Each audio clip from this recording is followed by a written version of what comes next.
This week on Supercars Talk, Mark Winterbottom is opening a bakery, James Moffat sold a house, while Chaz Mossert is selling his house.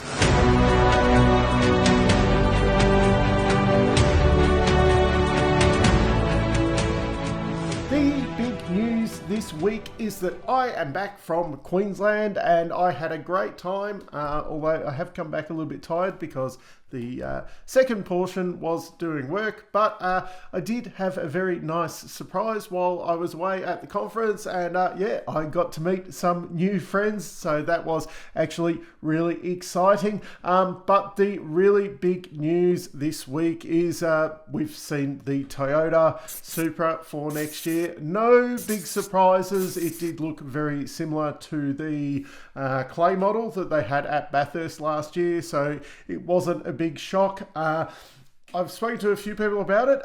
The looks of it are probably a little bit polarizing. I think the Supra road car is probably a little bit polarizing. Honestly, when I first saw the road car, I was like, kind of thing. I've never actually been a big fan of the Supras as it is. Like the older generation ones, I didn't quite understand why people got so excited about them. Ever since the announcement that they were coming into supercars and, you know, with Walkinshaw and all that, I have thought it was a much sexier road looking car. And across the road from work, there is an employee in the company across the road from work who has one. And I'm slightly jealous of it. I think it's a pretty cool looking car. Wouldn't work for me as a work car, but I think and as a race car, I really like it. And the Camaro and the Mustang They are quite similar kind of cars. I mean, all three of them are two-door sports cars, but the Camaro and the Mustang are very kind of similar proportions of that, whereas the Supra is a lot more curved, etc. So I think it is good that we're adding a definite different shape into the category, so the cars do look very distinct. I'm very excited about it.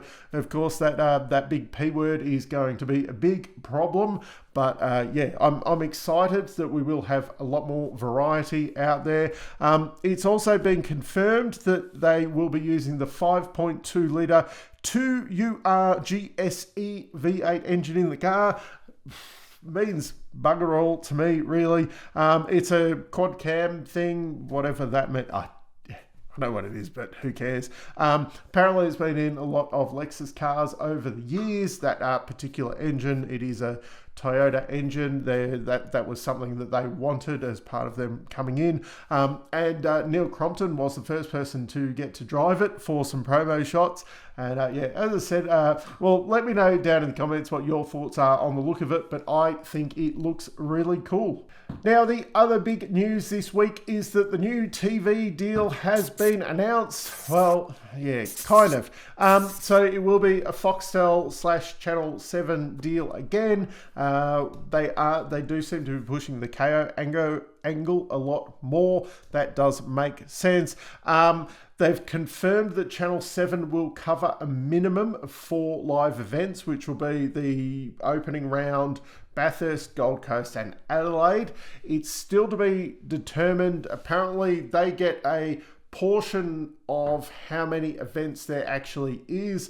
Under the current contract, I think there has to be a minimum of 12 events, which I think then I'm assuming 1/3 of the events go on free to air, which is the 4 that have been announced. If there is 12 events, but it's looking, fingers crossed, there will be 14 events next year, because we've got the 13th and then we'll add in the second New Zealand round for next year. So hopefully there is a 14th. I think that then triggers a clause that Channel 7 is able to televise a 5th event during the year. Which one that will be remains to be seen. Also, no announcement on how long the deal was for, how much it was for, what kind of replays Channel 7 will be having of the races after the event and that. But from what I understand, the Foxtel KO side of it will be basically what we have now, with hopefully some improvement changes. They just announced it as a record-breaking multi-year deal. So whatever that means, at least we know sport will be televised. Insert comments here about how you can't afford pay TV and it's not fair and all of that kind of thing. Yeah, it's not going back to free to air. As I've said, I make sacrifices in my budget elsewhere to afford things like KO and that, because I enjoy watching the sport and I'm willing to sacrifice some other things to make sure I get the amazing coverage that we've had since the whole Foxtel deal. In other news this week, Paul Morris has suggested they just swap engines in the cars to see how they go parity-wise. So putting a Ford engine into a Camaro and a Chev engine into the Mustang, and see how they go, see if it's all even. I really I like the simplicity of this idea and what it would show, and it would be very interesting if you did pick, I don't know, like Blanchard's and Premiere, say, at Bathurst, and made them have, one car with one engine, one car with the other engine. I say them because they're probably not within a realistic shot of the win. That will be coming up. I will do a big Bathurst preview where we go through everything. Obviously, the Bend preview will be a lot shorter because of time constraints and whatnot. It's a really good idea in theory. Whether the manufacturers agree to it is one thing. And then if they did, who do you get to drive the cars? Because obviously I've spoken about this before, which I had a conversation with new friend Brody Kostecki the other day, and Will Davison as well, about with the parity stuff. And the hard thing is, if you say you get Brody Kostecki to drive it, of course he's going to say, the Ford's at a disadvantage, we need to, this Camaro engine's awesome, we need a leg up and all that, because you just want your competitive advantage. So you need to find someone who doesn't have a vested interest in it. And then what happens with the Toyota coming in as well? Do you then swap, engines around all of them, or, chuck a Ford and a Chev engine into the Toyota and see how it goes, chuck a Toyota engine in there. Anyway, I love it in theory, but in practice, I don't think it's going to work that simplistic. The other little bit of news before we get into the Bend stuff is that Bathurst will be starting at 11:45 a.m. this year. Now, it wasn't with one of my new friends on the week last week that I was chatting with this.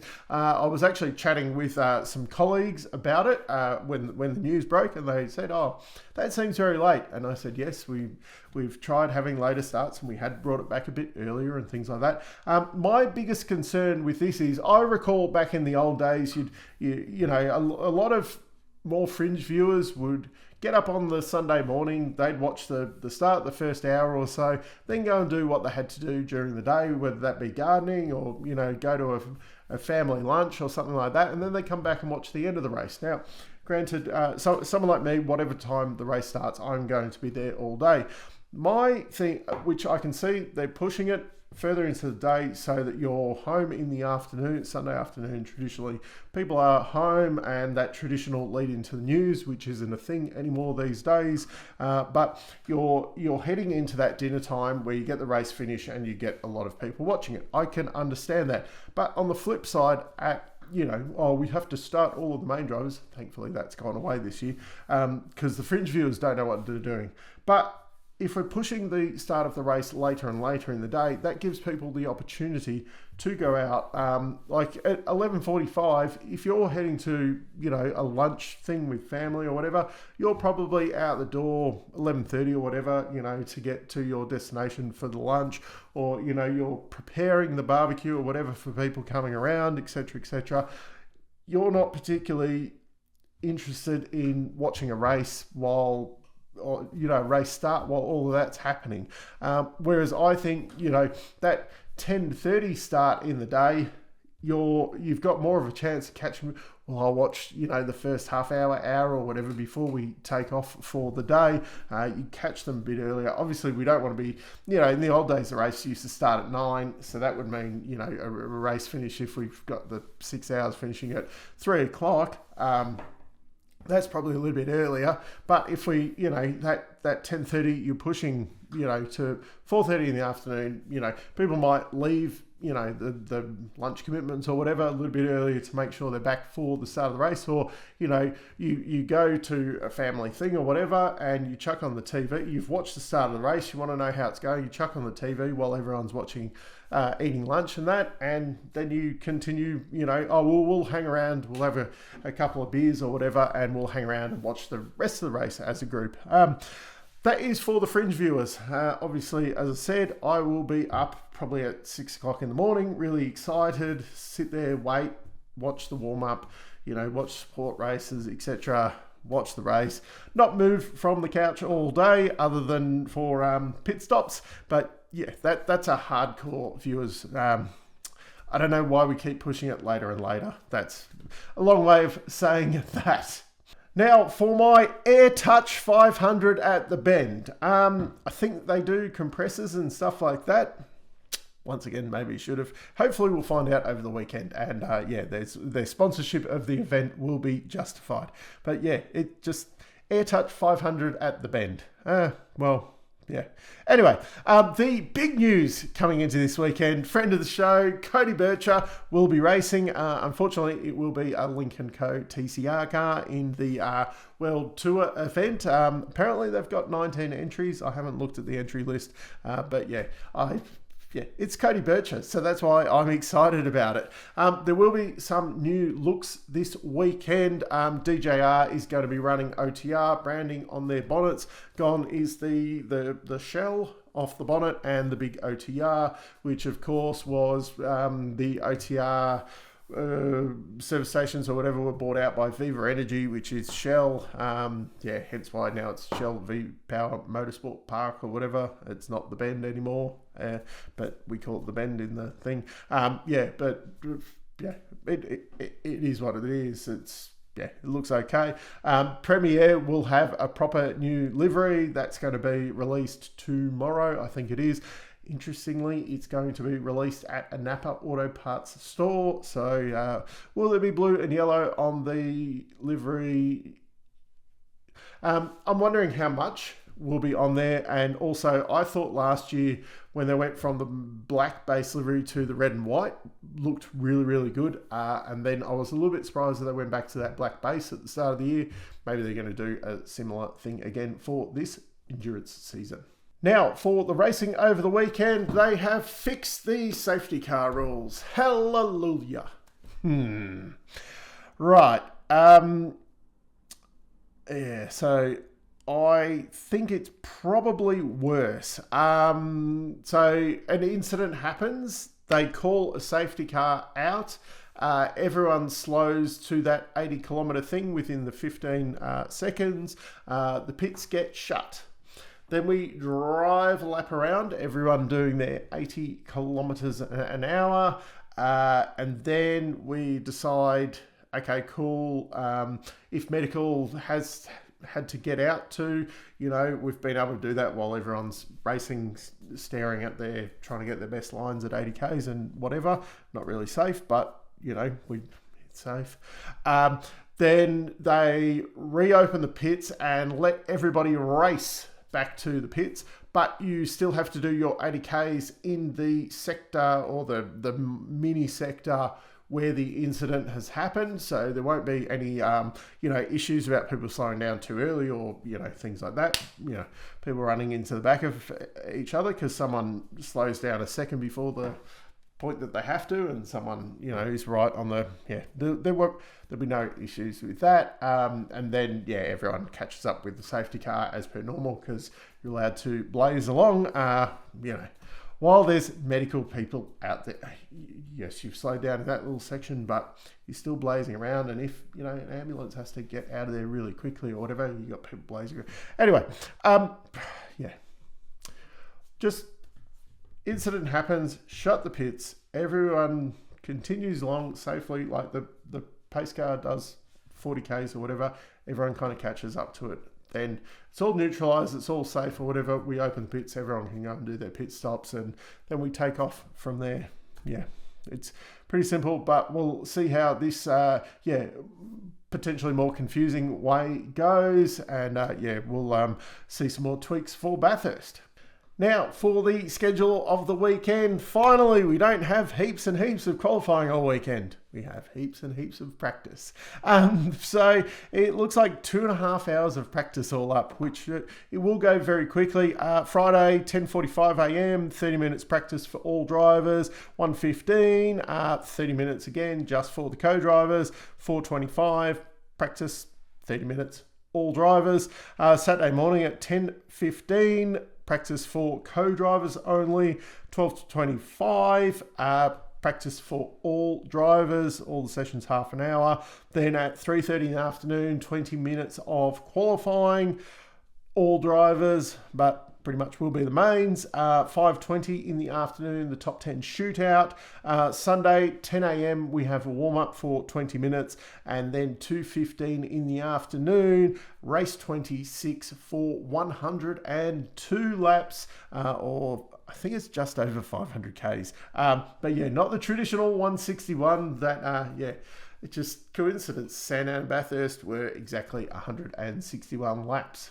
Now, for my big questions of the weekend, can anyone challenge Brock Feeney? I predict that the Mustangs will actually be in the fight this weekend, and although maybe not challenging Brock Feeney, I think we probably will see more Mustangs up the front than Camaros, except potentially one or two Camaros kind of ahead of everyone, because that's what happens these days. Then who will be the leader of the Mustang charge? I think the 5 to look out for, you got Waters and Frosty. They're going to be very formidable. I expect the Tickford cars to be quite strong around here.